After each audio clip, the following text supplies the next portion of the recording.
কৃত্রিম বুদ্ধিমত্তা এখন গানও তৈরি করছে, কিন্তু সেই গান কি মানুষের সৃষ্টির সঙ্গে একই মঞ্চে প্রতিযোগিতা করবে? এই বিতর্কেই নতুন নিয়মের দাবি তুলেছে বিশ্বের শীর্ষ রেকর্ড কোম্পানিগুলো। কোম্পানিগুলো চাইছে অনুমোদিত এআই নির্ভর গান যেন আর জায়গা না পায় বৈশ্বিক মিউজিক চার্টে। শিল্পীদের অধিকার রক্ষায় এই প্রস্তাব সঙ্গীত জগতে নতুন বিতর্কের জন্ম দিয়েছে। সঙ্গীত শিল্পে কৃত্রিম বুদ্ধিমত্তা বা এআই এর ব্যবহার নিয়ে বিতর্ক দিন দিন বাড়ছে।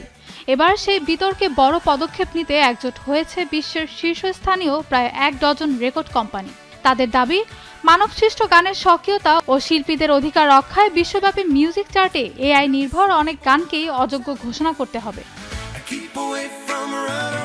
এই জোটে রয়েছে সঙ্গীত জগতের 3 বড় প্রতিষ্ঠান, universal music group, Sony music এবং ওয়ার্নার মিউজিক গ্রুপ। তারা বিশ্বজুড়ে মিউজিক চার্ট পরিচালনাকারী সংস্থাগুলোর কাছে নতুন নীতিমালা প্রস্তাব করেছে। প্রস্তাব অনুযায়ী কোনো এআই নির্ভর গান চার্টে স্থান পাবে শুধুমাত্র 3টি শর্ত পূরণ করলে। প্রথমত, এআই এর ব্যবহার হতে হবে বৈধ ও অনুমোদিত।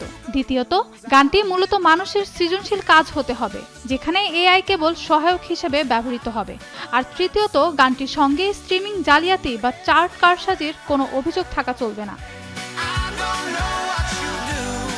রেকর্ড কোম্পানিগুলোর অভিযোগ, বর্তমানে অনেক জেনারেটিভ এআই টুল শিল্পীদের অনুমতি ছাড়াই তাদের গান ব্যবহার করে প্রশিক্ষণ নিচ্ছে। পাশাপাশি এসব প্ল্যাটফর্মে তৈরি বহু গান ভুয়া স্ট্রিমিং এর মাধ্যমে জনপ্রিয় করার চেষ্টাও দেখা হচ্ছে।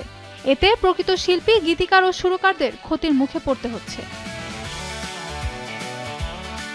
তবে এই প্রস্তাবের অর্থ এই নয় যে সব এআই গানই নিষিদ্ধ হবে। যদি কোনো শিল্পী নিজের সৃষ্টিকে সমৃদ্ধ করতে আইনসম্মতভাবে এআই ব্যবহার করেন এবং মূল সৃজনশীল কাজ মানুষেরই হয়, তাহলে সেই গান চার্টে বিবেচিত হতে পারবে। এআই সঙ্গীত নিয়ে আইনি লড়াইও এখন চলছে। বড় 3 রেকর্ড কোম্পানি এর আগে এআই মিউজিক প্ল্যাটফর্ম সুনো ও ইউটিউবের বিরুদ্ধে কপিরাইট লঙ্ঘনের অভিযোগ মামলা করেছিল। যদিও ইউনিভার্সাল ও ওয়ার্নার পরে সমঝোতায় পৌঁছেছে, কিন্তু সনি মিউজিক এখনো কোনো সমঝোতায় যায়নি।